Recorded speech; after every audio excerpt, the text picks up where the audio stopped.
Just like the street lights lit this town, like a fire in a blaze, gotta burn it down. Alright, here we are, folks. Can't be afraid to leave this out. We got this far, don't know how. I see danger in your eyes. They know we'll burn down the night. Coming just like the sunrise. You know that we gonna let it rain. Tonight we gonna let it rain.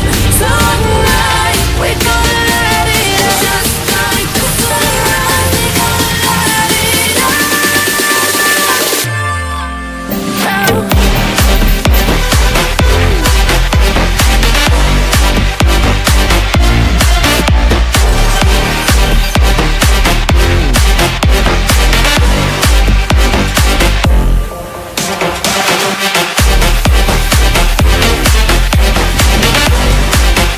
Welcome back once again. This is Chris Report, and he assured me that since I'm in town in Boulders, folks, this is Chris Wyatt reporting from South Africa.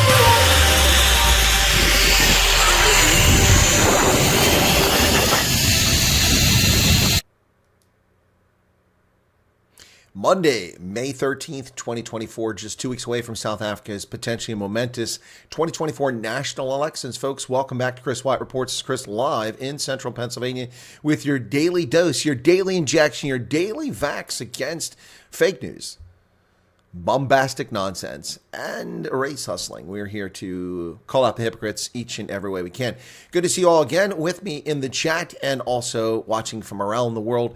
Always a pleasure. I got to be honest with you, 12 o'clock is not an ideal time for me. It really breaks up my day, forces my hand. It leaves me only really the afternoon to get things done most of the time. But hey, getting the news out to people and sharing what's actually happening in the world is probably a lot more important than my personal convenience. So there you have it.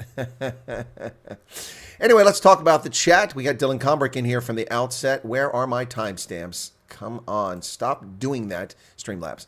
Dylan Combrick, Willem Erasmus, Myra Page, Mark Sayers is back. Good to see Crypto Noob is here. James Bowie, Hester Coates up here. Orban, Gypsy Backpackers, Patrick Green. I think that's a changed avatar. Myra Page, Pip Jacobs, and Sue Walsh, Keith Alderson in from Coventry. And Arctic is here. Big Nothing Burger this election, I'm afraid. Well, we shall see. Gavin Comer's also here. Welcome, Gavin. Pleasure to see you all. We'll see what comes out of this. And there's Garrett Gillage in from Somerset West, one of my favorite places for some strange reason. I think I just like the geographic layout of Somerset West where it sits. I don't know. That might be the reason. But welcome back to the program, folks. Let's go ahead and take a look at the news for today. African Edith says, hola, amigos. Well, hola to you. The tragedy unfolding in George, 27 now have been confirmed dead. There were apparently 2 complaints against this contractor, but that really doesn't mean a whole lot. Contractors get lots of complaints. Doesn't mean that they were doing anything untoward, although this strange collapse would lead one to surmise that probably something was. George building collapse. There were 2 previous complaints against one contractor, says the Engineering Council. So 27 have been confirmed dead now, and all hope is rapidly disappearing for the remaining missing people in the building because it's just been too long without water. A depleted South African National Defense Force task force as part of the SADC mission to Cabo Delgado is under pressure with barely any troops remaining up there, and one questions what is happening. Peter Fabricius reports in Daily Maverick that there have been fierce battles in Macomia after the fake Islamic State insurgents attacked the town where just a depleted SANDF force remained. It left a small contingent at the base after the insurgents attacked the town. SANDF reinforcements rapidly deployed from Pemba to help them. According to some unconfirmed reports, the force from Pemba was ambushed and 2 SANDF personnel carriers were destroyed. Yet to get any confirmation of that. SANDF has not confirmed this detail. And they are part, of course, the Southern African Development Community's mission in Mozambique, or SAMEM. Yes, most of the troops already left. Is only about 300 South African Defense Force infantry troops remaining in Mozambique. 47 days without load shedding. Wow. Is this South Africa? It certainly doesn't seem like it. 47 days of no load shedding. And President Cyril Ramaphosa feels compelled to tell you why.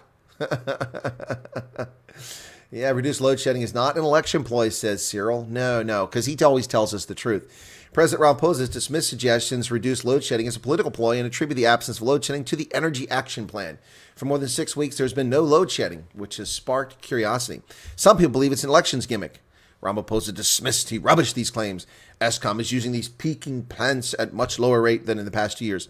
Do you know why? Millions of South Africans no longer rely on Eskom for their electricity. That would be one reason why.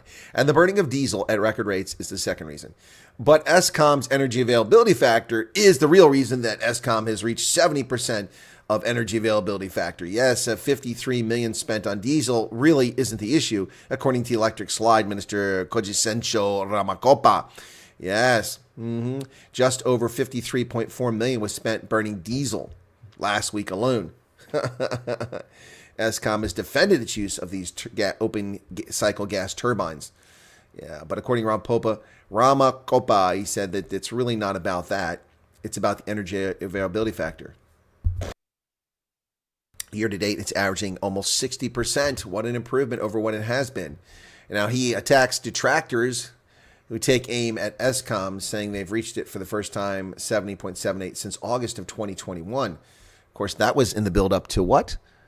The municipal elections in 2021. That's when you also had electricity. Then you didn't have electricity for 3 years. Now you have it again. It's going away May 30th. The lying Rama mattress. There you go. Yep, he repeatedly praised Eskom's team while the power utility marked another significant milestone, breaching the 70% of the energy availability factor for the first time since 2021. I'm happy to say the EAF of Eskom has breached the 70% mark. That's significant. The last time we achieved this was August 2021. There you go. He praised the Eskom staff and utilities turnaround was orchestrated rather than sudden. Yes, of course, his predecessor, Andre de Ruyter, who's got plenty of axes to grind, says it's about burning diesel. Now, he may have access to grind, but it is about burning diesel. Reliance on diesel reducing as maintenance program produces results, according to the Electric Slide Minister. Yeah, he says, well, we're getting there. We're getting there. He slammed reports that Eskom's recent success are due to the usage of diesel. Yes, well, then why are you spending so much money on diesel, brother? Why are you spending record amounts on diesel if it's not about diesel? Ladies and gentlemen, the callous political play of political parties is disgusting, and it's happened again. I have not talked about the story for a few days to let it play out and see what happened. The tragic death of a 5-year-old child murdered in a carjacking in Soshanguve, north of Pretoria, when they tried to steal his father's car. This young child murdered, 5 years of age. And now political parties, for crass, craven political support, turn up to offer their condolences to the family. Where were the political parties when Edward Neumeister was murdered? Where were the political parties when Tefatso was murdered? Tefatso Pule, 9-month pregnant woman hung from a tree and stabbed in the abdomen. Where were the political parties when the UCT student was murdered after being raped, going to pick up a package at the post office? Where were the political officials? Where were they when Brendan Horner was murdered? They were nowhere to be found. But in a political season, your tragedy is their opportunity. Crass political opportunism is vile. Family of 5-year-old killed in carjacking gets support from political parties in the community. Shot when his father was carjacked in Soshanguve last week. Ditaboho Pelani Jr. was killed Friday night when he and his father were hijacked by a group of men in Block UU, Soshanguve. While the family is reeling from the tragic loss, others have come forward. We had a lot of people coming to see us, including Action SA Gauteng Premier, candidate and his wife, the EFF, and ANC ward councillor. We're expecting a visit from the Shwane mayor. The family has been receiving plenty of support from people in the government, the public, and the community. Gayton McKenzie of the Patriotic Alliance called on those with information to contact him on social media to be offered a large reward for the catch the killer. He says he'll give 250,000 Rand reward to anyone with information about the guilty party. Please directly message me on X. We must find them. Wow. The funeral date has not been set. EFF Member of Parliament Ndlozi assured the family on Sunday the party would put pressure on the police to find their son's killers. We are going to make sure the case remains part of the national agenda until justice is found. For there to be accountability, this matter needs to receive maximum attention. And what of the other 89 South Africans murdered on Friday? What of the thousands of girls raped? What of the tens of thousands of women abused? What of the children shot dead in Kailicha? Where was your concern for that? EFF, PA, DA, ANC? Non-existent. Non-existent. Well, South Africa once again sticks its nosy nose into the affairs of Israel and its self-defense against the terrorist Hamas.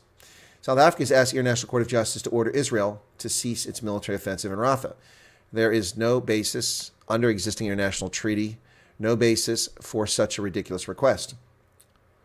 The next time South Africa has murders, we will go to the ICJ and ask the ICJ to intervene in South Africa to get the government to stop the murders taking place. South Africa's made an urgent appeal to the International Court of Justice to order ceasefire in Rafah. So once again, the South African government has approached the ICJ about Gaza.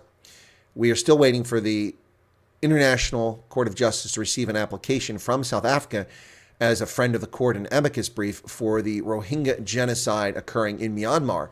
Remember, famously, the Gambia filed a case in 2019, the first ever such case, nation on nation, and South Africa is yet to join that case. We are still waiting the ANC's amicus brief for the genocide against the Uyghurs in China, communist China. We are awaiting the ANC's claims of genocide by the Sudanese government against people in Darfur and against the rapid support forces, with 5.5 million people displaced and massive hunger taking place in Sudan. We are waiting the ANC's ICJ appearance there. We are waiting the ANC's ICJ appearance against the Islamic State. Oh, none of that will happen because they are simply frauds. They are hypocrites. Well, Anglo American has rejected BHP's new and improved takeover proposal. Well, in terms of this proposal, Anglo shareholders would receive a larger stake in BHP, upping the aggregate ownership in the combined group from 6 to 16.6% from 14.8 the first time around. The group said it further disappointed the Anglo board chose not to engage with BHP with respect to the revised proposal and the improved terms. BHP continues to believe that a combination of the two businesses would deliver significant value for all shareholders. But it's not about shareholder value. It's about political control and national pride. That's what it's about, Anglo-American. The MK Party and the Independent Electoral Commission funders is the IEC unbiased. Wow, the IOL, and it doesn't even say who wrote it. Look at this cowardice. It's written by an IOL reporter. It's written by an IOL reporter. Look, The Economist is a magazine, a weekly magazine that has unattributed articles. We know that the people that write for them are ostensibly objective and genuine journalists. However, the IOL always places its authors next to the article. This article does not have the name of the IOL reporter. So what kind of cover-up is that? MK Party and the Independent Electoral Commission's funders. They're trying to say that the IEC is not independent and it's gone after Jacob Zuma because they are funded by the Oppenheimers and others. Open Society, which, by the way, is George Soros' organization. The IEC is a permanent body mandated by the Constitution to manage free and fair elections. Although preemptively pronouncing whether the institution is fair or not ahead of elections is not constructive, it is important that we citizens are aware of who the IEC partners are and what the agenda of these partners are. Now, this is op-ed. It's listed here as news and politics, but it is not, and is written by a non-existent reporter. You see that blank face right there? You see that? Yep. So, according to researcher Vimlesh Rajbansi, the IEC's impartiality can be disputed because of some of the partnerships it has created. Well, there's definitely a conflict when it comes to the Oppenheimers, according to Rajbansi.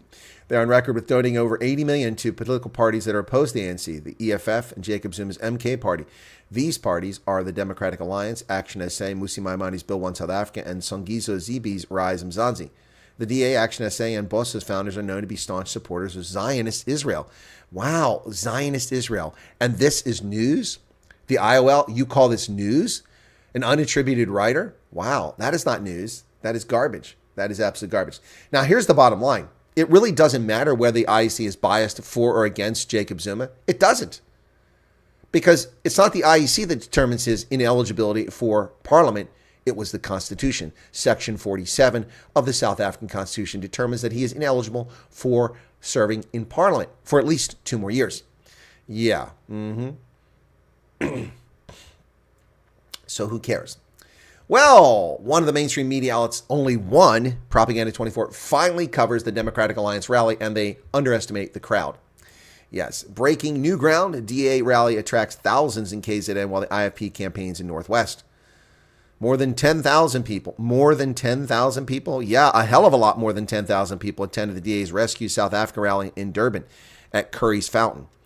Far more than 10,000. And look who those people are. Look at all those white supremacists there. Oh, gathered around. All these evil white people supporting the DA. Wow. DA's premier for the province, candidate Chris Pappas, was on hand and speaking, of course, in Zulu. And I got to hear Zulu clicks this time from Chris Pappas. Pretty cool. Yep. The DA's support has grown slightly between 2014 and 2019 to about 14%. And if they want to play a role in KZN's post-ANC government, they're going to have to get closer to 18 to 20% this time around. ICASA will hear a dispute between the Democratic Alliance and South African Broadcasting Corporation. Of course, they're delaying the decision until Friday, which costs the DA 50% of the remaining time for the election. So for 50% of the remaining time for the election, the South African Broadcasting Corporation will be allowed to violate South African law and intrude into politics by refusing to run a political party's advert. Yep. The Independent Communications Authority of South Africa is expected to hear a dispute between the DA and SABC over its contentious flag-burning advert on Friday.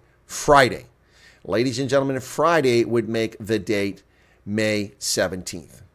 The election is on the 29th, just a little over a week and a half later. So they're able to keep nearly 50% of the time that the advert could be aired off the air. Not a surprise. Alan Kotze, my recommendation is to pause the video once it goes live again, wait a minute, then play it. You'll be behind, but you won't deal with the buffering. Blue light criminals. Well, this is not the story you think it is. Where do they even get the blue lights? This is fake police running around with fake police cars, fake police credentials, fake police badges, and victimizing innocent South Africans. Last month, 3 alleged criminals were shot dead on a Sunday night during an exchange of gunfire with police officers. At the time, Brigadier Brenda Muradili, Gauteng police spokesperson, said that 3 were part of an infamous blue light criminal gangs terrorizing motorists on the infamous N3 between Villiers and Heidelberg. Spoke to renowned criminologist Professor Kolefo Rukubu, who highlighted that motorists across South Africa become sitting ducks because as events unfold, drivers cannot distinguish between bona fide police officers and the imposters. And here is the renowned criminologist. Some of these impersonators wear a police uniform or a t-shirt with the word police on it. They have a fake badge and a weapon to further intimidate victims. Well, what the hell are you supposed to do? You don't even know if they're real cops. Wow. Fear grips Mitchell's Plains in the Cape Flats after 3 people shot dead in gang violence. Despite the constant looming danger, many still have to brave the journey to work, and pupils have to attempt to get to classes unharmed. Adrienne Foucher, a 46-year-old resident and parent, recounted how her 18-year-old son returned home traumatized after witnessing the harrowing incident. My son, who had been visiting a friend just 2 streets away from our house, found himself near the local spaza shop close to the tavern, intending to buy snacks at 6:45. However, before he could even receive his snacks, gunfire erupted from the tavern, sending people scattering. In his attempt to seek cover, he stumbled, injuring his leg and knee. And she wanted to make a point their son wasn't involved. Mother's Day, gang violence in the Cape Flats at Mitchell's Plains.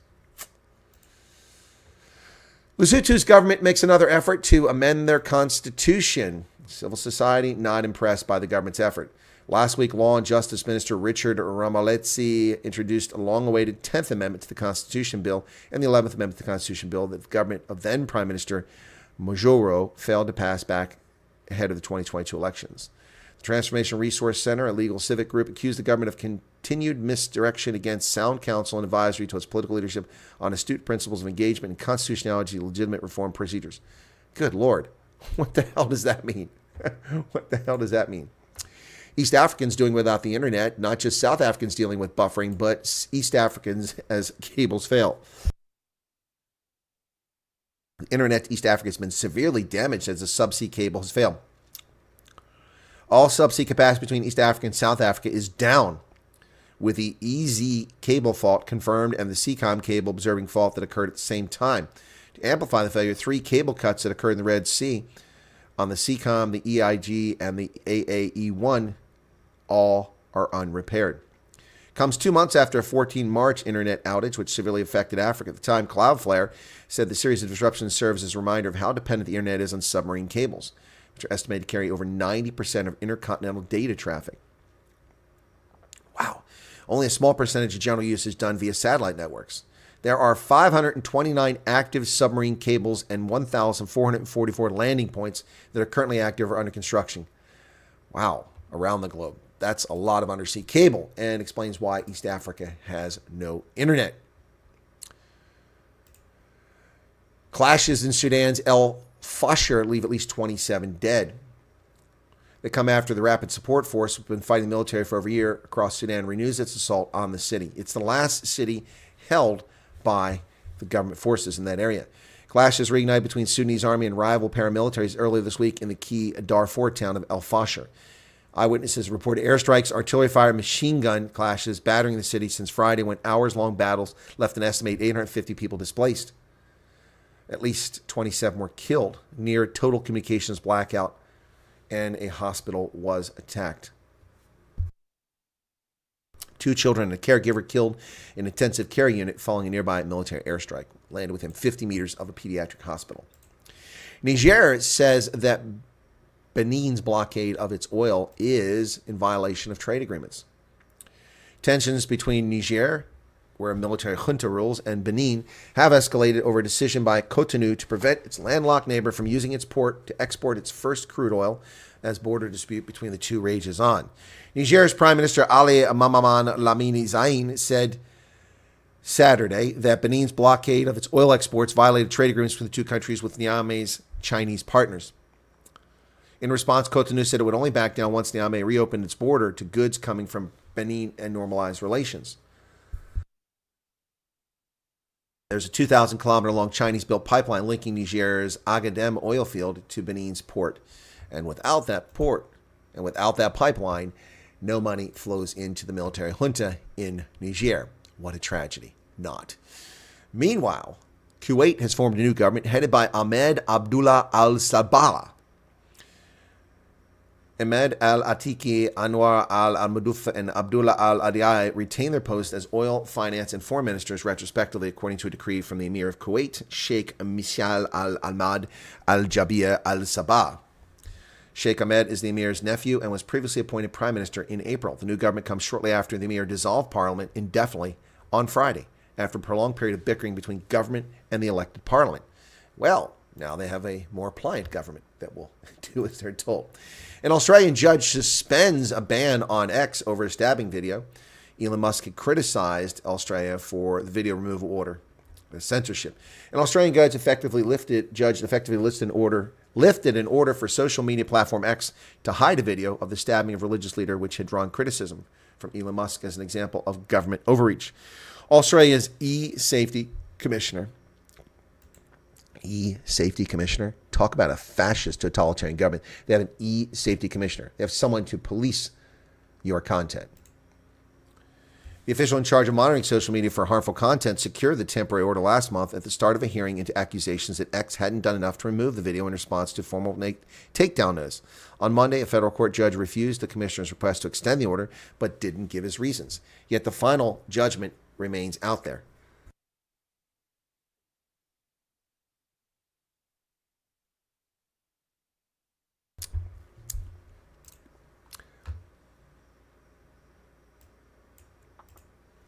New Zealand's captain, international Sam Cane, is announcing his retirement from Test rugby.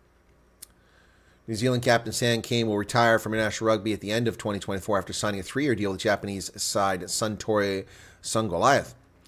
Cane will return after a spell with the club at the end of the Japanese season and be eligible to play for the All Blacks for the rest of the year. But the 32-year-old will then return to Japan after New Zealand Rugby agreed to release him from the final year of his contract, which ran through until the end of 2025. He said, a good opportunity came my way with Suntory Sungoliath, willing to offer me a 3-year contract. I had to weigh up everything, and in the end, with a young family, it seemed like the best decision to help set up our future. The flanker, who made his All Blacks debut back in 2012, has played 95 tests with 27 as captain, and helped his team win the 2015 World Cup. However, became the first male player in World Cup history to be sent off in the final during the defeat in 2023 to the Springboks. Well, that's what happens in rugby. Sam Cane announcing his retirement from Test rugby. The Philippines will now have their Coast Guard block Chinese reclamation at disputed shoal as the South China Sea heats up. The Philippine Coast Guard is committed to sustaining presence in the disputed area of the South China Sea to ensure China does not carry out reclamation activities at the Sabina Shoal. Well, it's getting pretty dicey out there, and Joe Biden is silent. Located within Philippines' exclusive economic zone, the shoal is rendezvous point for vessels carrying out resupply missions to Filipino troops stationed on the ground and warship in the second Thomas Shoal. So, they've had many run-ins with the Chinese there in their exclusive economic zone, which China fraudulently claims is part of its own territory. Beijing raises serious concerns after the U.S. stations Typhoon weapon system in the Philippines. China told ASEAN officials the weapon system, which can fire Tomahawks, is a serious threat to regional security and stability. The missile system was deployed during a training exercise. It is not a serious threat to regional stability. It is a deterrence to Chinese aggression in the South China Seas. Take that, commies. Yep.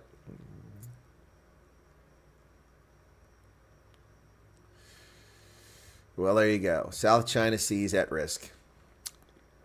What's this? Andonga Shamesa says, sickening part about the DA, deploying Pappas as premier candidate won't help them. That's his average. That his average master Zulu will woo. Actually, your comments are very condescending. Chris Pappas grew up speaking Zulu, and his mastery of it isn't average. That's just bigotry. Why do you hate Chris Pappas? Are you embarrassed at how well Umgani is being run under the DA? I'm not a fan of the DA. I criticize them openly, repeatedly, but I don't understand your comment there.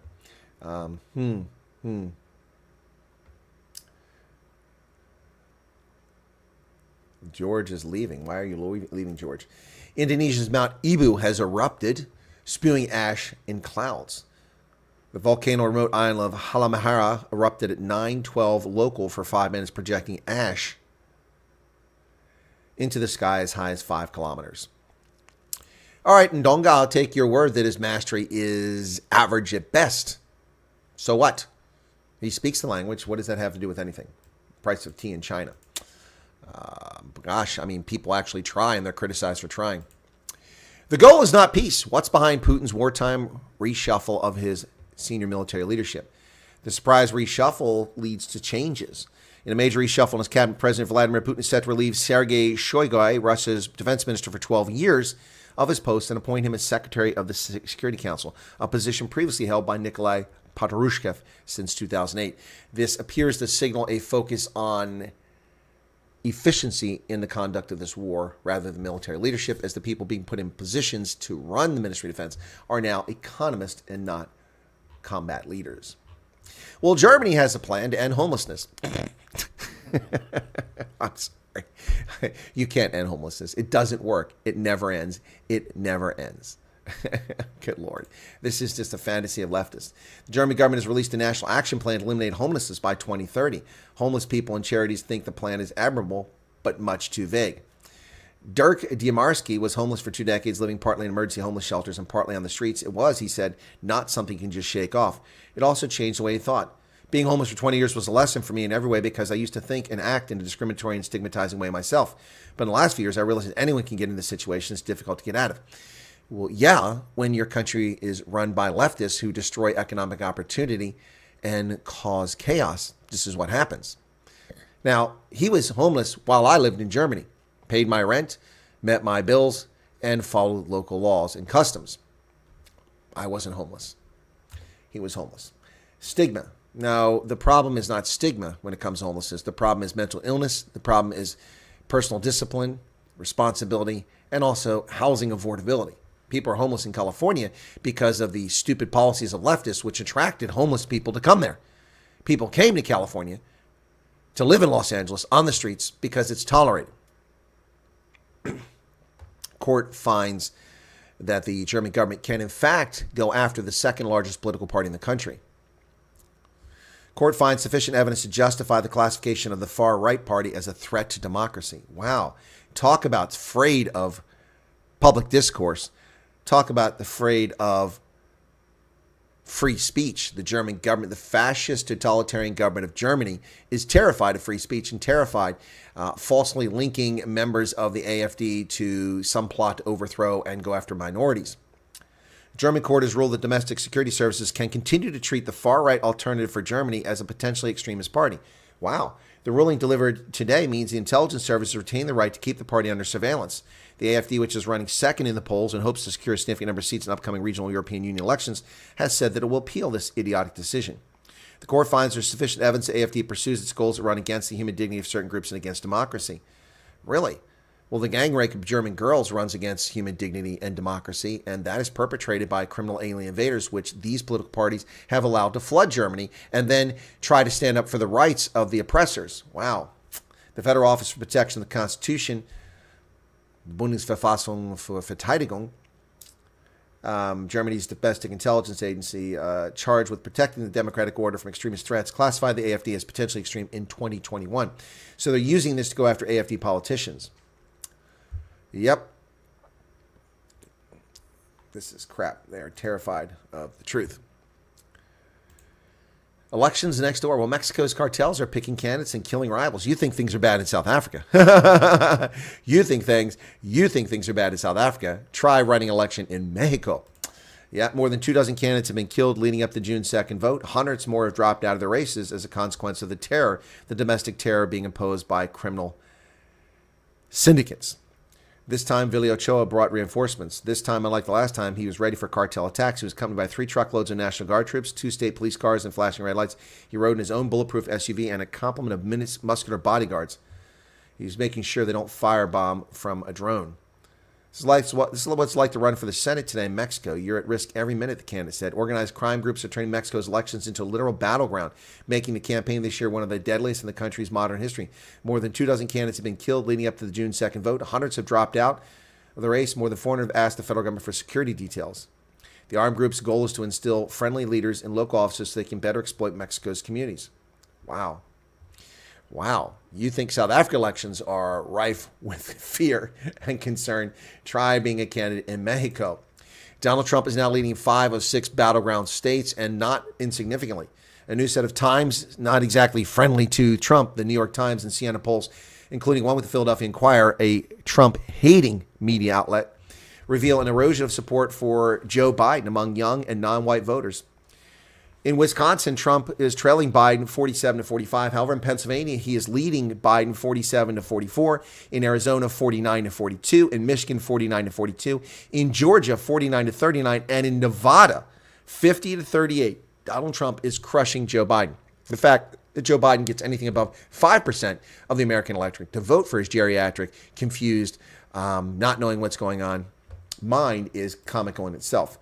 Intel enters a deal, or nears a deal, with Apollo for $11 billion for an Irish partnership. The investment firm is in exclusive talks to supply the chip giant with cash for a new plant. The two firms are in exclusive talks.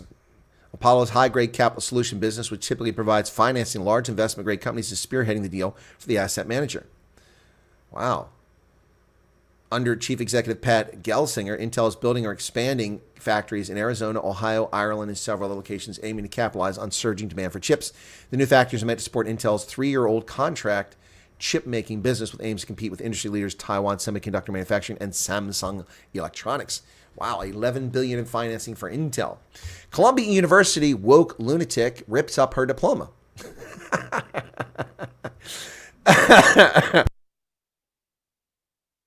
The wokies ripping up diplomas. In a viral video, a student can be seen tearing up diploma upon receiving it from the vice chancellor, who appeared to be taken aback. Columbia has received major flack over anti-Semitism amid the recent pro-Hamas rallies. What started as on-campus demonstration 3 weeks ago turned into nationwide protest. A female queer-identifying Columbia University student ripped up their diploma upon receiving it. So that's 4 years down the drain. In the viral video, a student can be seen tearing up diploma upon receiving it from Vice Chancellor, who appeared to be taken aback. According to the clip shared on TikTok, on X and TikTok, the graduation ceremony took place at the School of Social Work. So, wow. As the video made rounds on various social media platforms, furious debate erupted online with net citizens calling it a publicity stunt. One X, formerly Twitter user, wrote, that was certainly an expensive hissy fit. Now, would you hire such a person? No, I wouldn't. I wouldn't hire such a lunatic. These people have no business in society. They are dangerous parasites and leeches on society. Protests dwindle as to tiny numbers around America's campuses, but Jerry Seinfeld, the anti-Semitic Jew-hating people at Duke University, got up and walked out of the ceremony as Jerry Seinfeld was the keynote speaker. A tiny contingent of Duke University whiny graduates opposed to pro-Israel comedian Jerry Seinfeld got up and walked out. 30 of the 7,000 students leaving their seats and chanting Free Palestine amid a mix of boos and cheers. Some wave red, green, black, and white Palestinian flag. Seinfeld, whose decade-long namesake show became one of the most popular in U.S. television history and who continues to draw legions of fans to his Netflix specials and TV appearances, was there to receive an honorary doctorate from the university. After spending 4 years at what is considered one of the finest institutions of higher education in the world, they apparently feel that perhaps some light entertainment will get you all to the final realization. You know, I think I've really had enough of this place, Seinfeld said. Yeah, so Jew haters, 30 of them were booed by the other 7,000, and that's much more like it.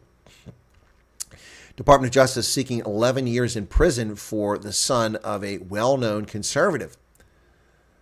DOJ seeks 11 years for conservative scion Brent Bozell IV, saying he led the charge on January 6th.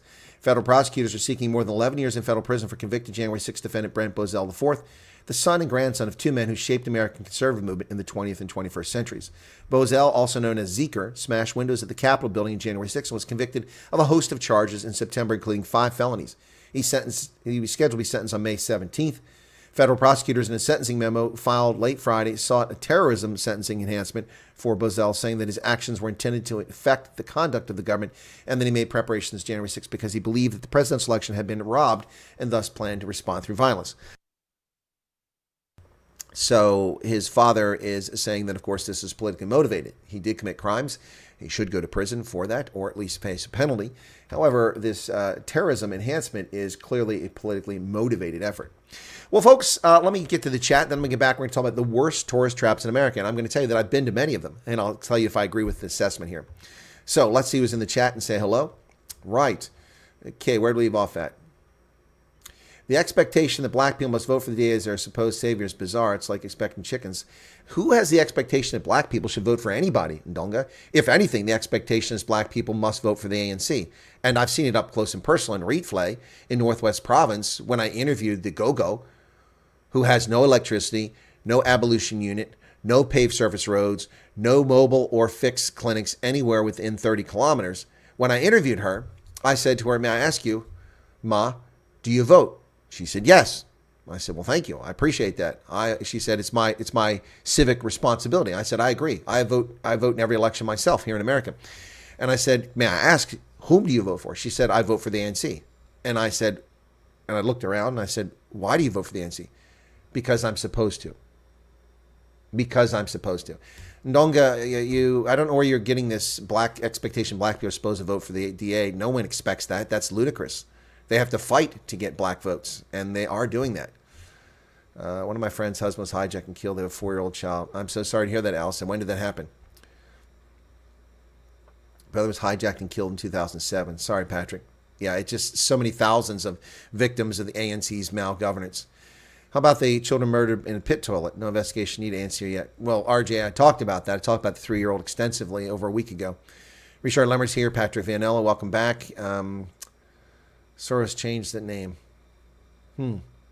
Teresa Gardner, good evening to you. Hakan Engman's in from the Netherlands. Good to see you there. Alan Coates is buffering. Hope you got the buffering sorted out. Vilma Rasmus says, we have problems with our electricity again. Okay, sorry to hear that. And Nick Muller says, Awe Masakint. Okay, back to Ndonga. Ndonga says that the sickening part about the DA deploying Pappas as premier candidate won't help him. They're not deploying Pappas. They're not deploying him. That's using the wrong vernacular. That's the wrong verb. Chris Pappas is from KZN. He's not deployed. He's not an ANC cater sent to an alien province to inflict the political machinations of a political party. He's from KZN and an organic member of the DA. Menage Qua wants to know, what's your take on Roger Fortson? I'm sorry, Menage Qua. Who is Roger Fortson? Light Rain. Okay. Smash Zulu is average, according to Ndonga. Okay. Okay. The homeless industry has no incentive to solve homelessness. It's a commie plot to destroy the economy. Well, Light Rain, I won't disagree with that. The DA will believe votes this year. The average black voter is not hoodwinked by the DA's patronizing politics. Okay, Ndonga, let's entertain this. What patronizing politics? What is patronizing about the DA? You have a chance to answer. We're interested. Yeah, the cartels do run northern Mexico, that's for sure. The average black voter doesn't vote DA. That's correct. You're correct, Ndonga. The average black voter votes ANC. Almost half of them vote ANC. Yep. EFF, ANC, MK are left-leaning DAs. Right. And Ndonga, you've just lost all credibility. The DA is not even remotely right-wing. The DA is a leftist political party. It is a liberal political party that believes in state ownership, that believes in government control of the economy, that believes in welfare grants. They're not right-wing. That is just comical. That is just comical. You clearly don't understand internet politics. The political spectrum, the Democratic Alliance, comes down on the left-hand side of the spectrum. Not wackadoodles like MK, EFF, or ANC, but they do come down on the left side of politics. The DA is very comfortable with state-owned enterprises, which is not conservative. It's not right of center. It's left of center. The difference between the ANC and the DA is that the DA thinks they can run those state-owned enterprises better than the ANC. Brandon, last leg, heard a scenario that Biden will release their delegates to bump Harris. Josh Shapiro as vice president, that's crazy.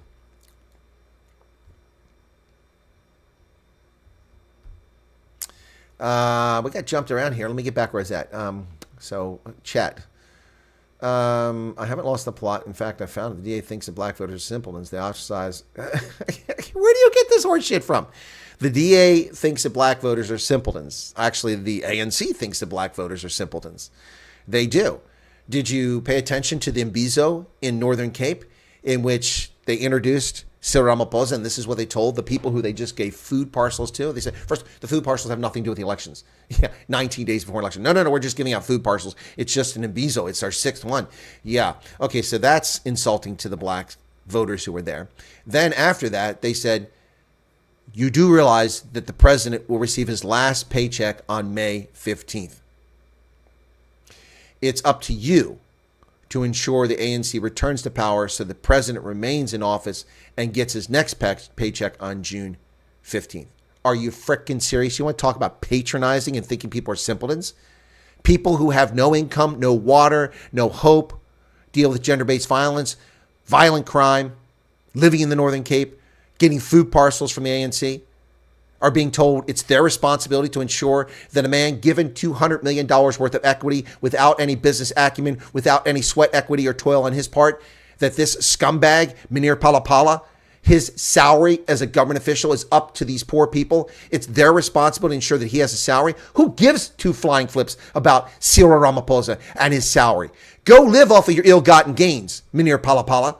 How about criminal charges be filed against the ANC for Palapala? Vrated Dairy Farm, the Ace Magashule asbestos tender, Dr. Zwaylam Kizi, Digital Vibes, the ANC's internal insurrection and failure to do anything about it in July 2021. And Ndonga, listen, you're welcome to be here and welcome to share things, but start sharing facts and not fantasies. Green Phantom is back. They're as right wing as they come. Dude, you are so full of shit. So full of shit. He's being deployed. It's not deploying. Dude, what the fuck? I swear to God, people... Okay.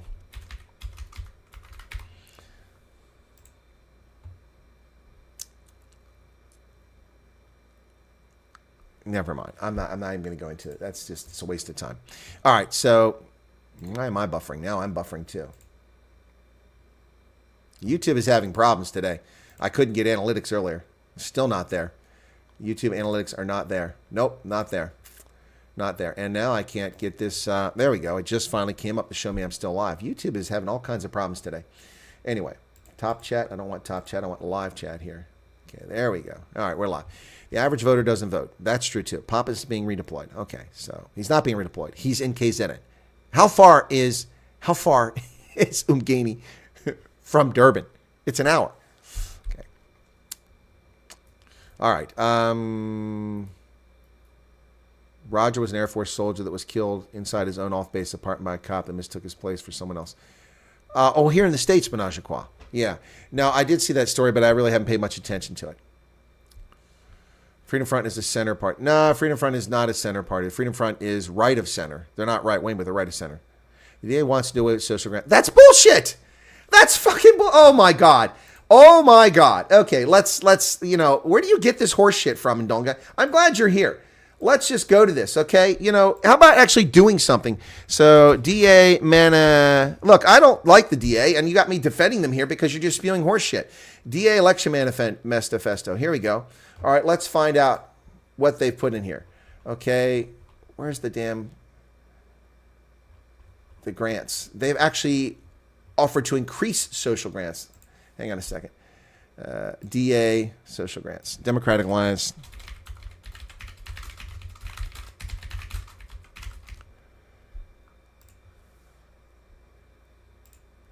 All right. Let me see what it says on the news. Okay.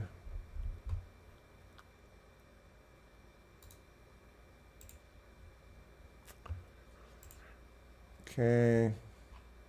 Where's it at? There you go. Okay. Daily Maverick, February 24th. Are you ready for this, Ndonga? Okay. The DA says the country is in a state of collapse and bills his manifesto as a rescue plan. Grants and social policy support. See, this is why, this bullshit of people who don't actually do research and pay attention. So again, I'm not a fan of the DA, but let's just go ahead and take a look, and I'm going to blow it up so you can see the actual text of this story. So there you go. Grants and social support policy. Basic income grants and social policy. Increase the child support grant from $510 to $760. Extend the child support grant to pregnant mothers and support child nutrition. Streamline disability grants. Convert the social relief and distress grant into a job seekers grant. There you go. So what are you talking about? The DA wants to get rid of social grants. That's just bullshit. You're just making stuff up. You're just making stuff up. Yes, the DA does want to get rid of BE. BE is a shameful, disgraceful, racist policy that impoverishes tens of millions of black South Africans. Who benefits from BE? Ndonga, who has benefited from BE? Tokyo Sex Wallet. Cyril Ramaphosa.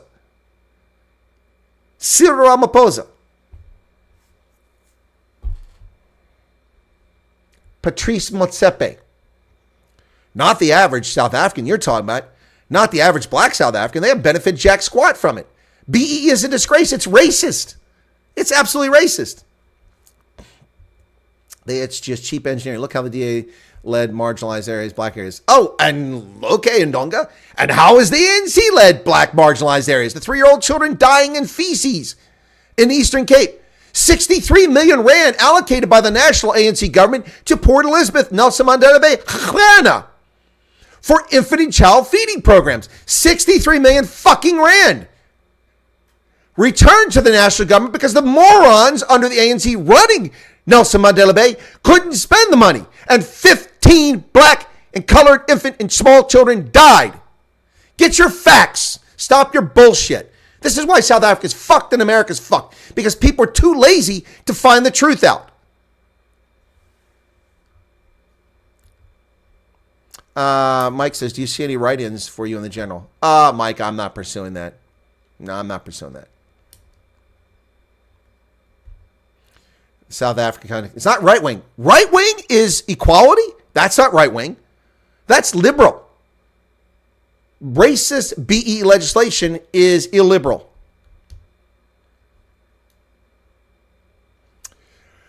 Richard Lambert says, vote Freedom Front Plus.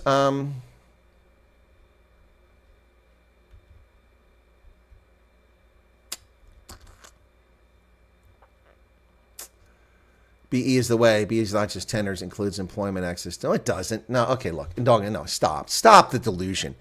Is the way. BEE has been the rule of the land for 2 decades. And South Africa has gone backwards. Hundreds of thousands of manufacturing jobs, poof, gone. Millions of jobs, poof, gone. And don't give me COVID.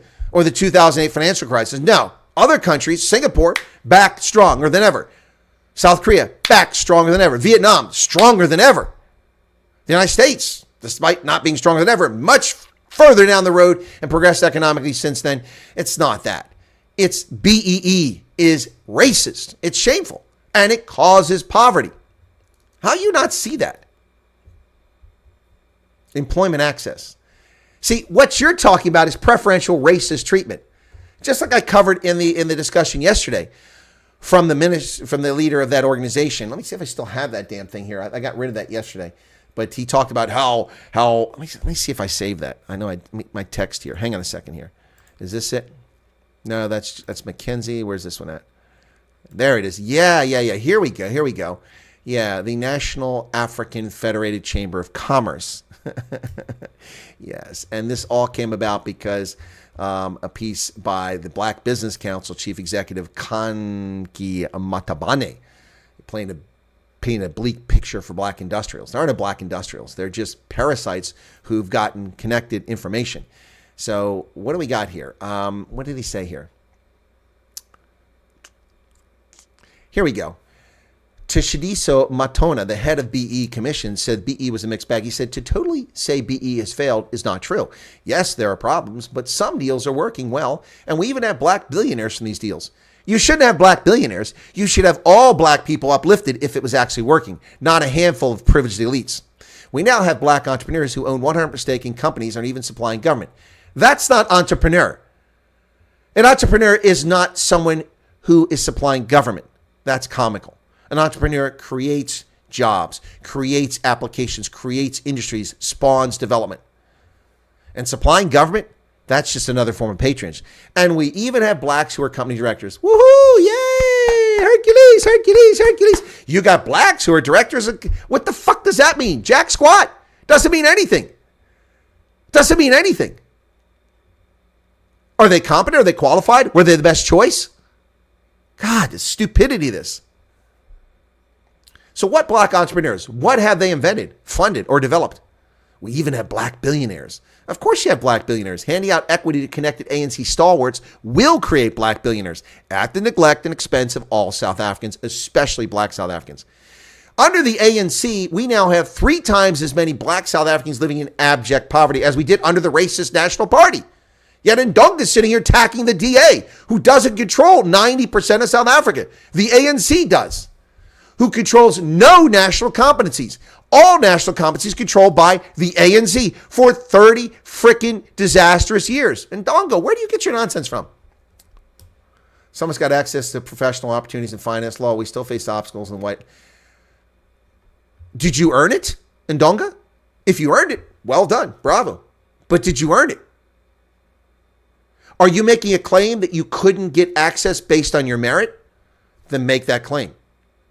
That's something we can discuss. But what does the DA have to do with that? Nothing. Black people have been hobbled and changed. Oh, dear God. Give me a freaking break. Hobbled and changed. Yes, you're right. You're right. You're right. The Zulu were hobbled in chains all the way since 1652. Even though they didn't exist in 1652 or 1752. In 1852 they existed. Yeah, but not in 1752. Not in 1800 were there Zulu. Wasn't until Shaka formed the Zulu Empire. And I don't think they were shackled when they were murdering Pete Retief.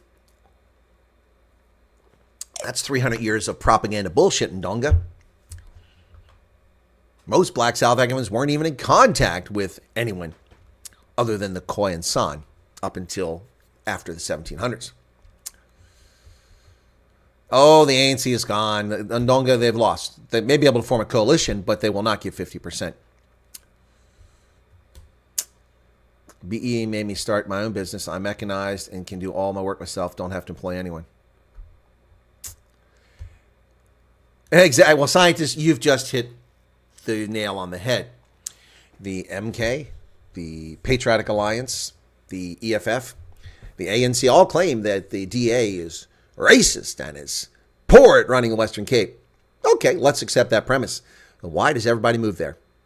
Why are the Xhosa leaving the Eastern Cape to flood into the Western Cape? Why are Zulu flooding into the Western Cape, the last place they belong geographically and historically?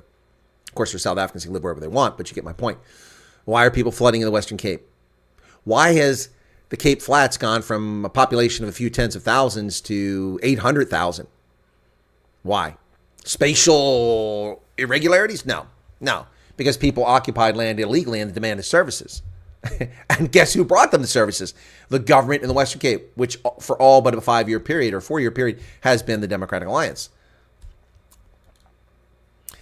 Okay, Ndonga. Okay, listen. What does 1994 have to do with 2024? Jack squat. And also, you're factually incorrect, Ndonga. You drink Kool-Aid from the black supremacist. Apartheid was over by 1992, not 1994. It didn't end because of the ANC. It ended because the National Party rescinded every racist law. But the ANC has happily put in 168 or thereabouts racist laws since it became the party in charge. Dude, get your facts straight. Don't make shit up. Yeah, but the scientist asked a very good question. If it's so bad, why are people there? Ndonga, I'm glad you're here. Thanks for sharing. I appreciate you coming in and becoming a subscriber. I hope you stay a subscriber. You're welcome to be here. And thank you to the people who are engaging Ndonga in a respectful manner. No reason to abuse him just because he's been drinking Kool-Aid that he probably shouldn't drink. Dude, I don't know why you hate the DA. I don't know why you like them either. I don't like them. They're a leftist political party. But calling them right wing is comical. It's absolutely comical. On the political spectrum, you have the ANC, that's my left. It may look right for you on the screen. The ANC way over here, MK further, EFF further. You have, coming back this direction, you have Rise Mzansi and Bosa, and then here you have the Democratic Alliance. This is the middle. As you get over here, you have going to the right, you have the Freedom Front Plus about here, you have the ACDP about here. You have Black Land First way over here. Well, no, they're actually way over there. Anyway, you get my point. VA government in Western Cape marginalized black areas. There's still bucket toilets and... dude.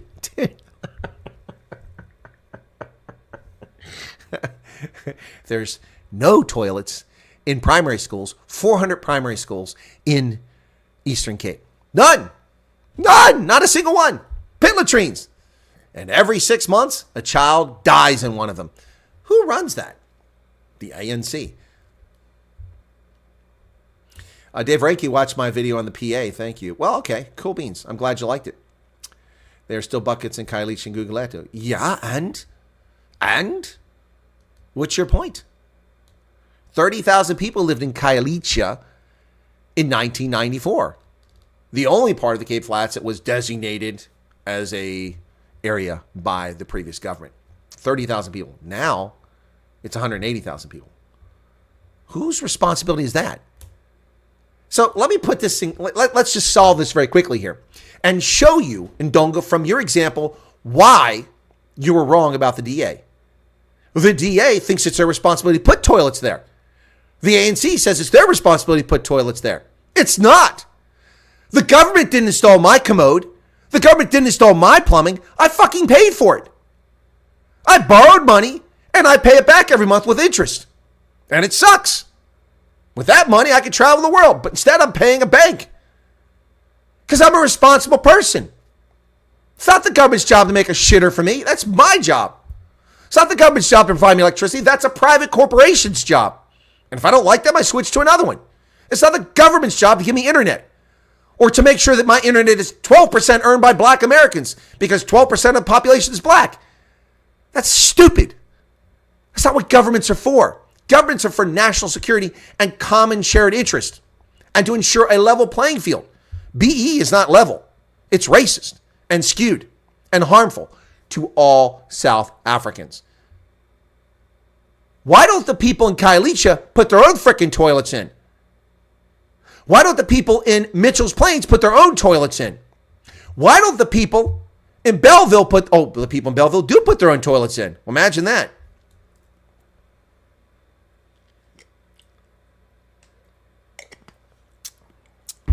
And Doggy, you're being very respectful, especially as I'm getting a little hot under the collar. So thank you for that. And you're feeding stuff in, but you're... Okay, so let's take your latest comment. Ndonga Shamase says, if Eastern Cape and Western Cape both have no flushing toilets, the DA and ANC both failed. Well, yes, if you're a leftist and you think it's the role of government to install toilets, 100%. I don't think that's the role of government, except in a public facility or a public park or a national park or a government building. That's why schools are included. But white folks want us to believe the DA is better than the ANC. What white folks are you talking to? And where do you get white folks? Look, I got to, oh my goodness. This is just so sad. So sad. White folks. All right. White folks. So let's take a look at white folks, okay? You ready for white folks here? Here you go. Here you go. These are white folks at the DA's rally in Durban, a rock-ribbed ANC center. Look at all these white folks, man. Woo, look at them. Look at all them white folks. So many white folks. There ain't a freaking white person there. And I don't see any KFC 3-piece streetwise or food bundles being handled out. I don't see anything other than t-shirts, but everybody gets t-shirts from every party. Look at that. Look at that. All those white people, evil white people that want you to believe that you have to vote for the DA. Dude, I don't know what planet you're on. I really don't know what planet you're on. Green Phantom says DA is more right-wing than Conservatives UK, which is quite sad. Well, the Conservatives aren't right-wing. The Conservatives are bought and paid leftists these days, and they have been for better than a decade. And Donga's saying in a 100-meter race, you don't create an even level playing field by putting on the same starting point a man that's been tied up and changed, an Olympic sprinter. Okay. All right.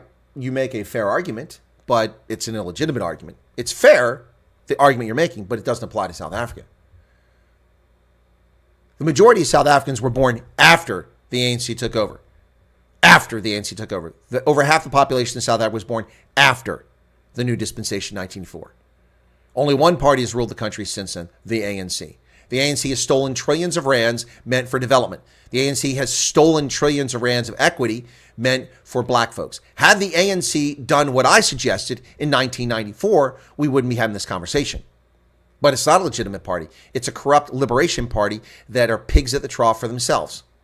And everybody suffers as a consequence of it. What South Africa should have done, for the 1,000th time I've said this in publications, in public speeches, and on this broadcast, the ANC should have focused on law and order and public safety by equipping and training a police force that was capable of protecting all South Africans, not just minorities.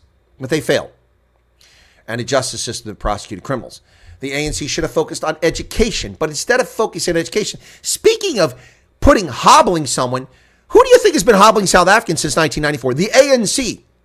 What kind of moron creates national standards to hand a diploma to somebody saying, you have graduated from high school. Here's your matric. Here you go. You got 32% in math. You got 36% in chemistry. You got 41% in your first language, and you're a graduate. You're functionally illiterate, you're mathematically incapable, but you're a graduate of high school. Go demand a job. Who's hobbling black South Africans? The ANC. Instead of fixing schools and keeping qualified teachers, instead of being racist and chasing out all the qualified teachers. Oh, they're white, so they can't be the teachers. Really? White people can't teach black people? Well, if that's the case, every freaking black American would be functionally illiterate, but they're not. Most are capable in our society. But the ANC, in its haste for transformation, racism, drove teachers out. And so what do we have happen in KZN? 20 years ago, 75% of school teachers, male, were HIV positive. And how do girls get grades in KZN? All too common for 12, 11, 10-year-old girls to have intercourse with their teacher under oppression, raped by these pedos who give them pregnancy, compromised morals, physical disabilities, and HIV. Who is hobbling black South Africans? You need to look a little closer at that. Give me a break. What a bunch of nonsense. So let's go with Ndonga's point, okay? Ndonga's making a point that you have the black population of South Africa hobbled up to 1994. Let's accept that premises, which is largely true. Not 100% true, but largely true. You see, Dr. Zweli Mkhize grew up in South Africa. Where did he go to primary school? South Africa. Where did he go to high school? South Africa. Where did he go to university? South Africa. Where did he go to medical school? In Russia? No, in South Africa. Where did Dr. Zweli Mkhize become a licensed medical practitioner? In East Germany? No. In South Africa. When did he do this? After the apartheid ended? No. During apartheid. So Dr. Zweden Mkhize managed to do all that under apartheid. Herman Mashaba became a millionaire under apartheid. So your argument that black people were held back isn't entirely accurate. The vast majority of people had no fair chance. But get your facts straight. Get your facts straight.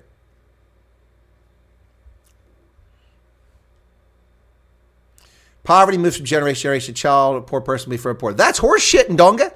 That's horse shit too. That's horse shit too.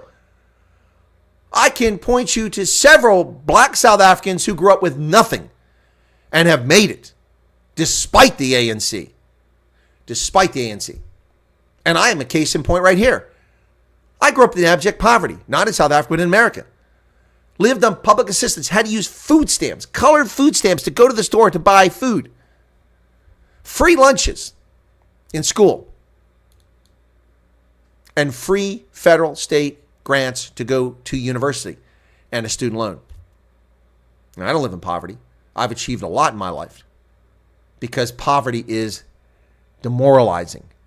And I had no desire to live in it the rest of my life. So when I took agency for my existence as an adult, I took responsibility. I paid my bills first, and I saved for my future.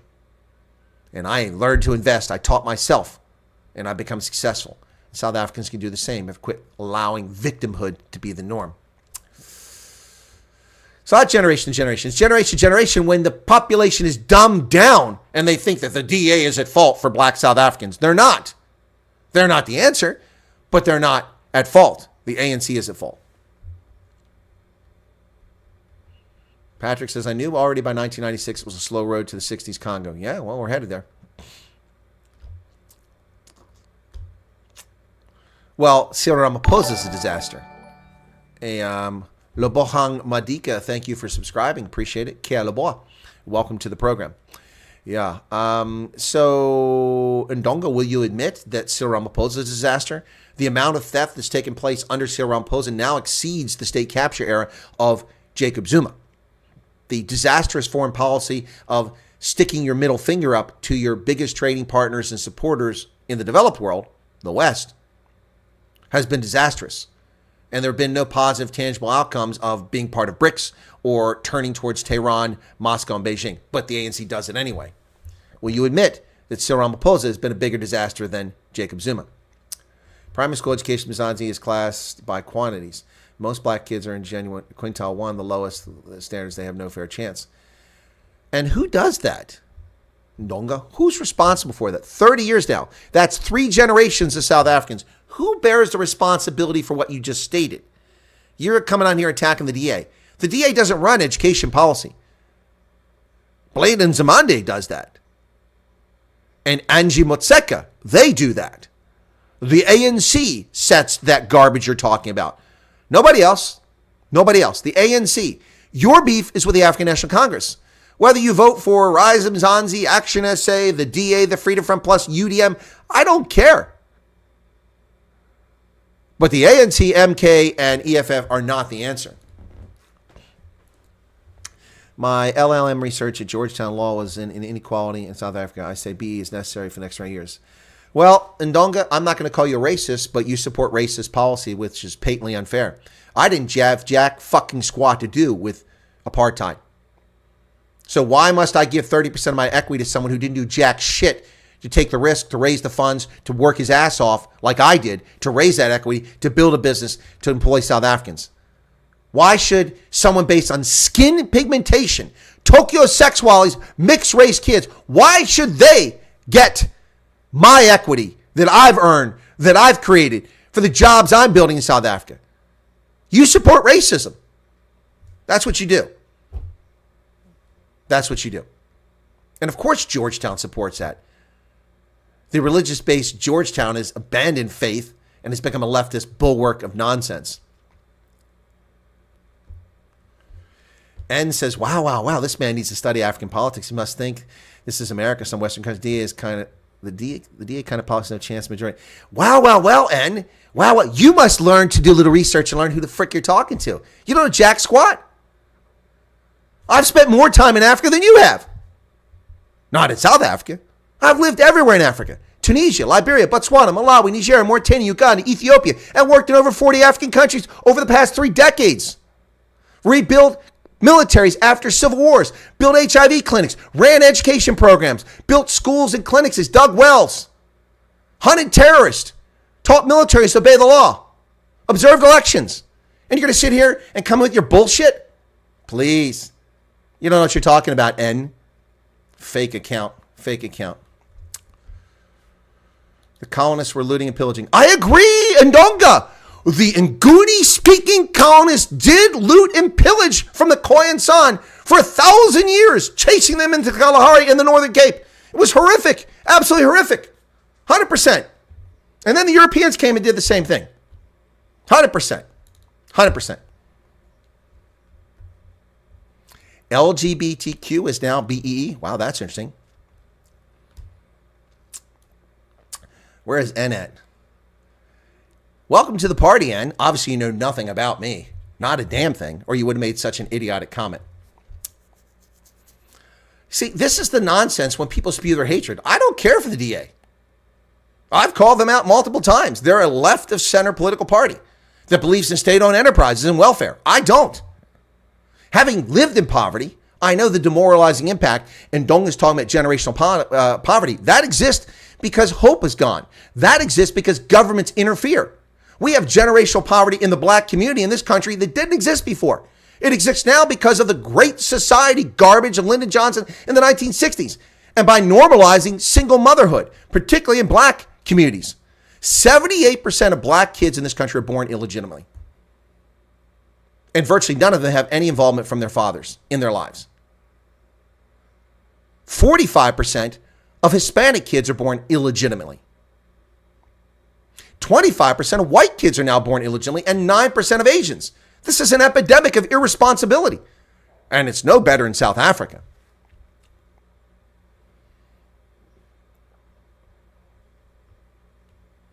If I agree that colonists looted, then we must reverse through drastic steps like BE wealth tax. No. I'm not a fucking colonist. I didn't loot jack shit. And neither did any South Africans born since 1994. Why should they pay the penalty for your policies, Ndonga? Don't agree.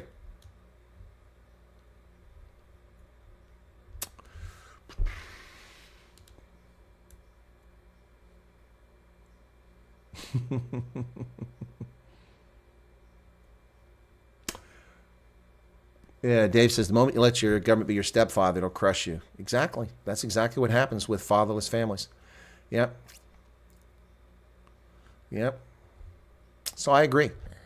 Ndonga, I agree. Nguni and Europeans, get the fuck out. Get out. It's not your home. Not your home. Get out. South Africa belongs to its tiny Khoisan and colored population. The rest of you can footsec. No business there. Xhosa, Venda, Tswana, Ndebele, Zulu. Piss off. Afrikaners, Germans, Portuguese, English speakers, piss off. Leave it all for the Khoisan and the coloreds.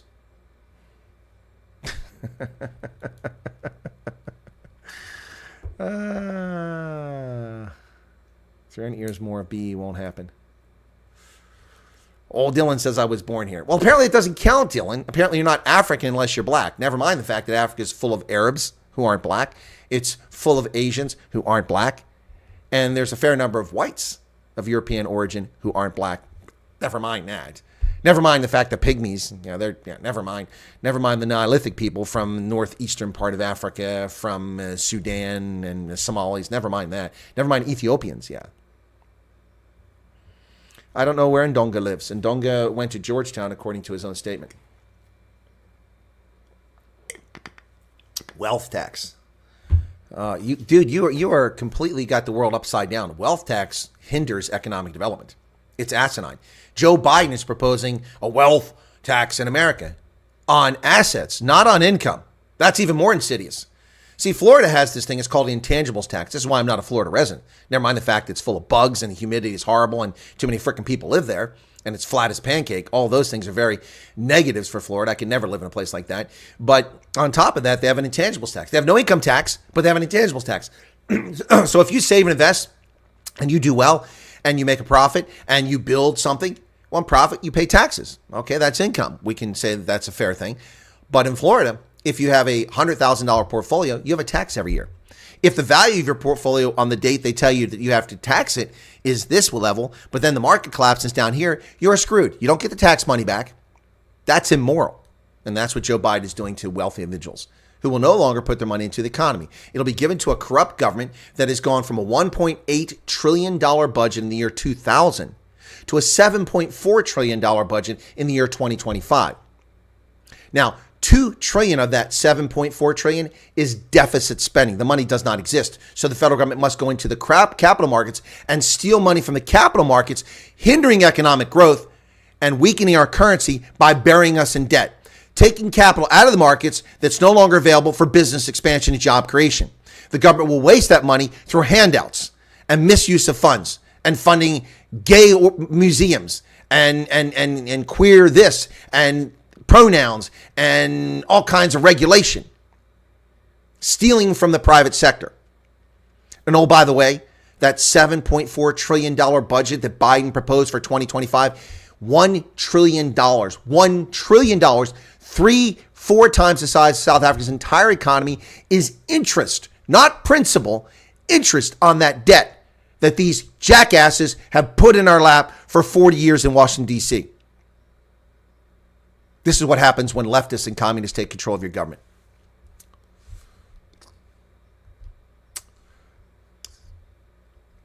Sloth Puppy says, always a pleasure listening to the Colonel with historical fact and logic. Greatly appreciate it. Where's Ndonga at? Ndonga left 6 years ago. Where do you live, Ndonga? Do you mind sharing that? Thanks for being here.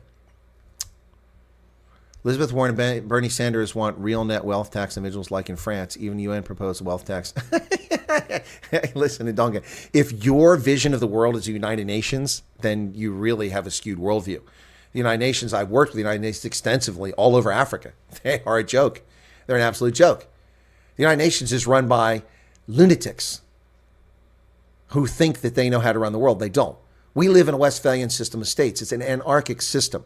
This is a realist view of the world, and it's an accurate view of the world. We can have international organizations and make agreements, but no international organization can compel anyone to do anything. Doesn't work like that. Doesn't work like that. Can the ICJ compel Israel to withdraw from Gaza? No. What are they going to use? Harsh words? Good intentions? Patrick is just given a gift of membership, and Dylan got it. Wow, that's nice. That's pretty cool. Dylan can use that. It's an anarchic system. Our Westphalian system of states, which has been around since the Peace of Westphalia in 1648. That has been the norm. And there's the membership for Dylan. Thank you for that. I had a thriving career, but I was ostracized by white captains of industry, but I had to leave. Well, I'm sorry to hear that, Ndonga. That's not been the experience I've seen with black folks in South Africa. UN wealth tax. No thanks. Elizabeth Warren is a fraud. She's a scamster. She's a lying sack of horse manure. Elizabeth Warren lied to steal a job from other worthy candidates, falsely claiming she was a Native American for preferential treatment. Do you see how preferences are wrong, morally wrong? Elizabeth Warren, who's whiter than Donald Trump, she has less Native American DNA than Donald Trump, whose grandfather was German. She is a fraud. She scammed the system. She got a job at Harvard because she claimed to be a Native American. How did that help Native Americans? You see preferences, they don't work. In our system, veterans get preference. I don't agree with that. I'm a disabled veteran. I don't think I should get preferential treatment. That's horse manure. So I don't exercise it. In my business, I could get preferential treatment for claiming veteran business and disabled. I don't claim either one. You're probably going to say I'm a fool. No, I don't believe in unfair advantage. Bernie Sanders, dude, and he's a freaking communist. This sad leech on society did his honeymoon in Soviet Union, not Russia, the Soviet Union during communism. That's where he went. He never held a job until his late 30s when he's elected mayor of Burlington, Vermont. And he has been a leech sucking off the teat of the public ever since. Bernie Sanders, the avowed communist, fake Democrat, fake independent, boil on American society, owns 3 homes. I don't own 3 homes. I've worked my entire life. I've earned my way in life. That leech has lived off the taxpayers for 50 years, 40 years, and owns 3 homes and is a multimillionaire. Yet he rails. Elizabeth Warren is a multimillionaire because of her insider trading as a senator.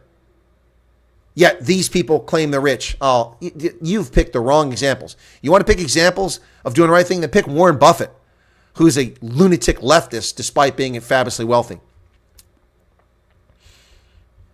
UN tyrants, UN leftists, most politicians, all tyrants who want to micromanage your life and make you pay them for their privilege. Exactly. Black professionals in South Africa are suffering in the private sector. EFF hosts workshops where we rent. And what exactly has the EFF done for black South Africans? That school they promised to build in 2 years, that's what, 7 years ago now? What have they done other than hand out T-shirts and destroy Senegal by breaking its rubbish bins and ripping down its signs in Afrikaans and threatening to murder white South Africans? What exactly has the EFF done? Nothing. Nothing for black South Africans. Wasn't he just a budget surplus before going to 2 wars? Nope. Nope. Fraudulent, fake, fantasy lies. Nope. I've covered this for 30 years. Well, for 25 years since they lied about it. Okay, see, this is the problem. This is the problem. I'm not going to bother to take the time to look it up now because it's, but you can look it up yourself. Okay? So what Majaqua is trying to do is trying to say that the U.S. had a surplus at the federal level. But George Bush took us into 2 wars and squandered that surplus and cut taxes, which put us in a deficit. That's what you're trying to say, Majaqua. And that is total fabrication and complete horse manure. You ready for the facts? Get ready for the facts. Here we go. Get ready for the facts. Here come the facts. Let me lay it on you. Here come the facts.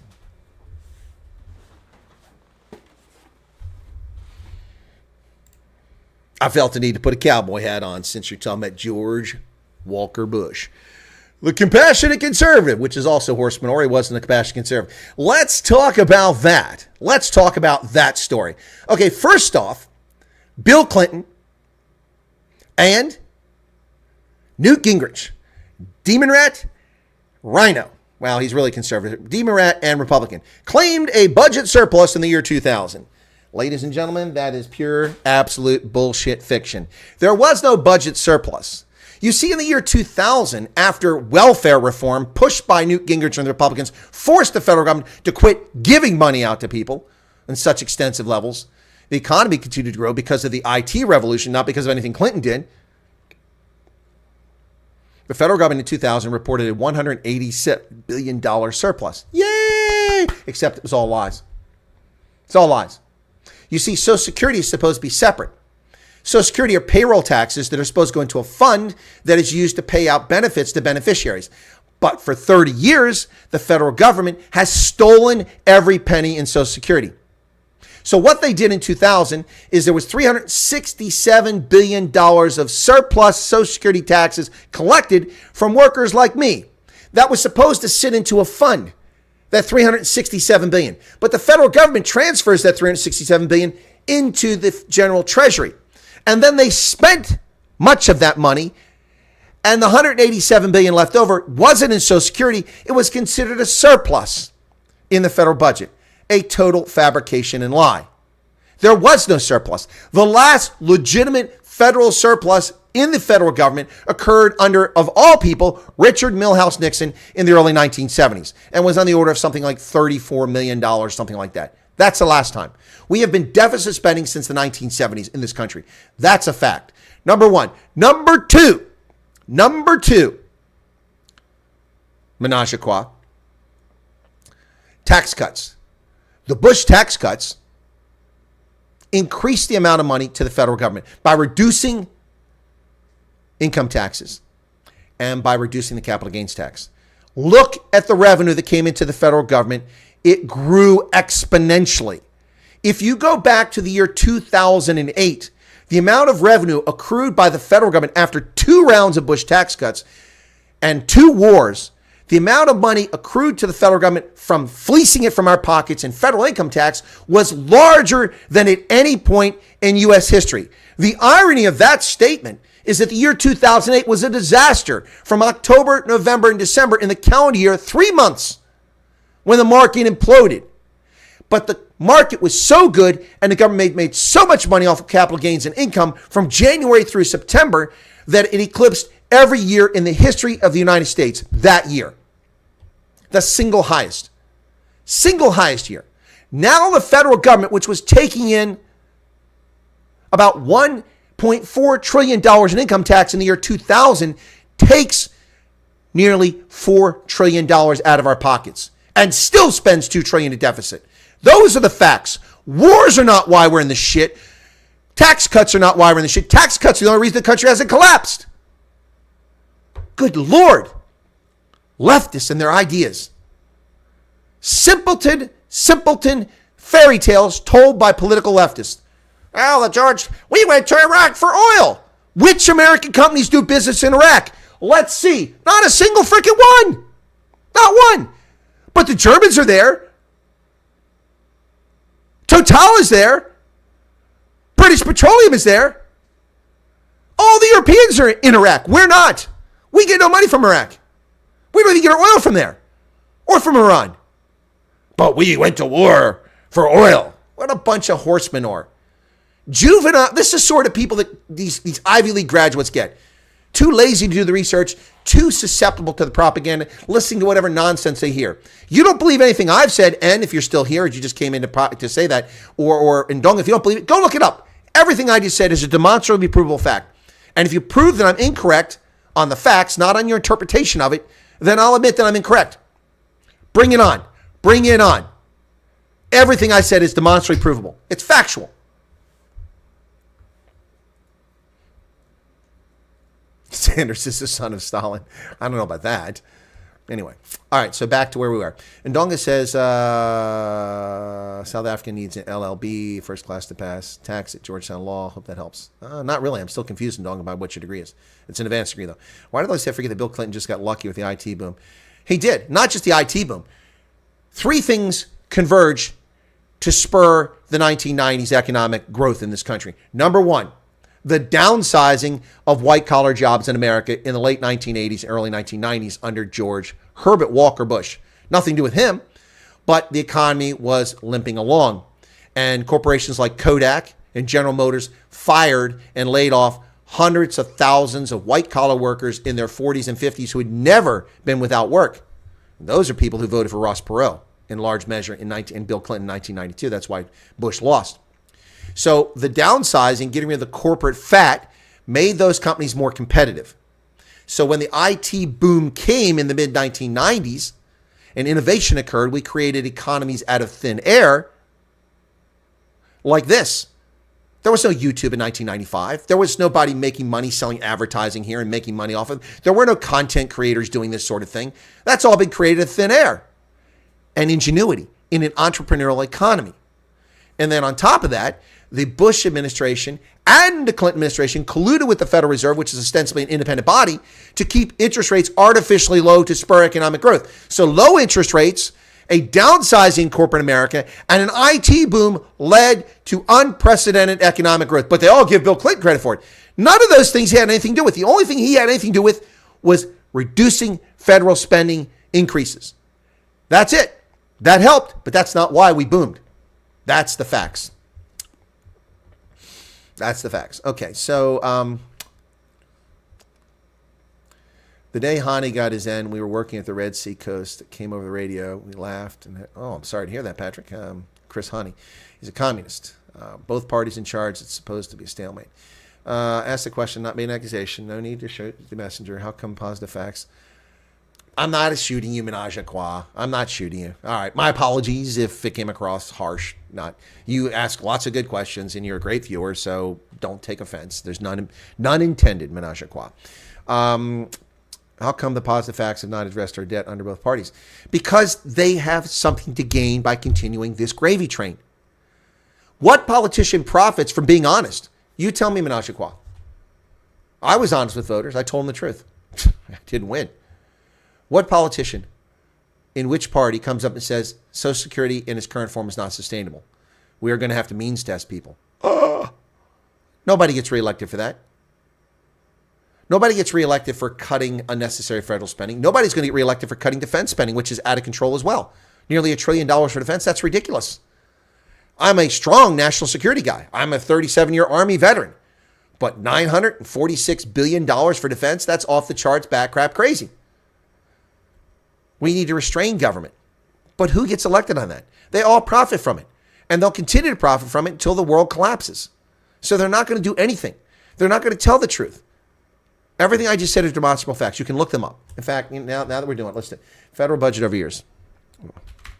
Let's do that. Federal income tax revenue by year. Okay, let's see what this one does by year. Let's see if I can get a chart here. This is not a chart. I wanted a chart. I stand corrected. 50 billion short of being a record. It wasn't a record. Okay, so here we go. All right, so I don't have a chart here, but here's the data. So let me get it. So I stand corrected. Wow, these must be revised figures. So you probably can't see that very well. So let me zoom in here. Okay, so and people are next going to say, well, it's inflation. Okay, so here we go. Back to the year 2000. Okay, 2002. I was looking at 99, 1.8 trillion. 2 trillion in tax revenue in 2000. Then it took a dip because of the tax cuts from Bush, 199, 185, 178. All right. But we also had some recessionary. We also remember that this is also because 9/11, we lost trillions of dollars or not trillions, billions of dollars, hundreds of billions of dollars. So the Bush tax cuts are done by 2004. So 2005, after it's 1.88 trillion. Then we set a record in 2005, 2.14. Another record in 2006, 2.41. Another record in 2007, 2.57. But then it dropped briefly after those 3 months in 2008. In 2009, it's back up to 2.1, 2.6. It doesn't recover until 2013. That's when we recover from the malaise of Obama's his policies. 2.78 in 2013. Today, it's $4 trillion. 3 years ago, in 2021, the federal government took in $4 trillion in tax. But it's spending $7 trillion. When it took in $2 trillion or 1.8 trillion, it was spending $2 trillion. So it has nothing to do with tax cuts. That's a lie. That's a misnomer. That's a fraudulent story told by leftists to hoodwink people. No, Menage a Trois, you never said the Iraq war was about oil. I said that leftists say that. You never said that. You are correct. You never said that. I said that. I said leftists say that all the time, and it's simply not true. All right. N says, if I were DAFF, I would convince white South Africa to invest heavily in South African economy, set up a university education fund for black children. That's the shortest route to white government in South Africa. Why should only white South Africans invest in an education for black South Africans? How about the ANC? How about Patrice Motsepe, Cyril Ramaphosa, Tokyo Sexwale? Why shouldn't they bear responsibility for investing? You seem to think that all white South Africans are loaded with money. Most of my white South African audience has no damn money. That's why I don't get super chats. It doesn't work like that. That's where most people get it wrong in debates. Play the man, not the ball. What did Ken say? Oh, anyway. So, anyway, it's been a fascinating conversation, folks. But we have got Major General Bantu Holomisa, the president of the United Democratic Movement, coming on in 21 minutes. Let me just double check and make sure he hasn't had to postpone. And make sure we're still good. Hang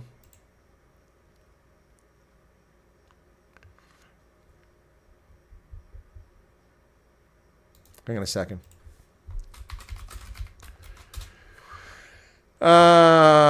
Okay, so Bantu. Okay, and what's that lady's name? Is it Jana?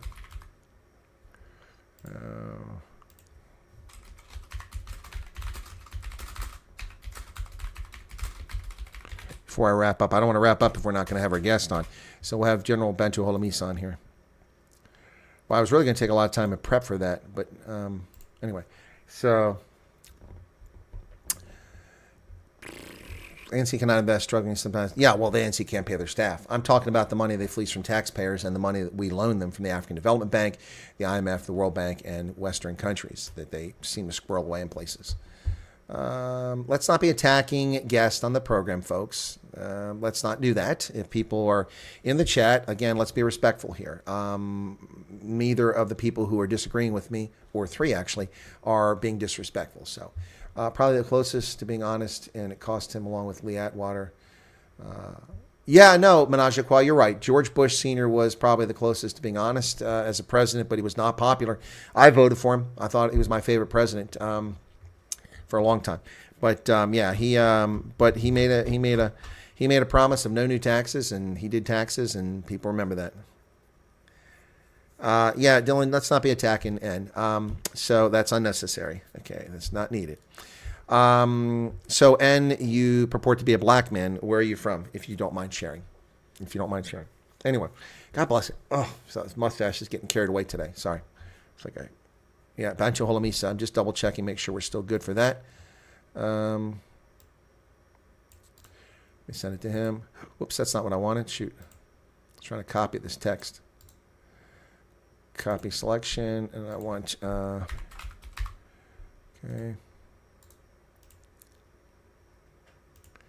Okay, got it. Okay. Have you ever been to Djibouti? Yes, I've been to Djibouti, Grasshopper. I have been to Djibouti. I've been there. I've seen the Japanese air base. Yeah, there's a Japanese air base there. Didn't see the Chinese naval base because it didn't exist when I was there. Yep. No, I've been there. Yep. Yep. Anyway. Banjolomisa is a wise politician. I saw his interview on Pinol's YouTube channel. He's top class.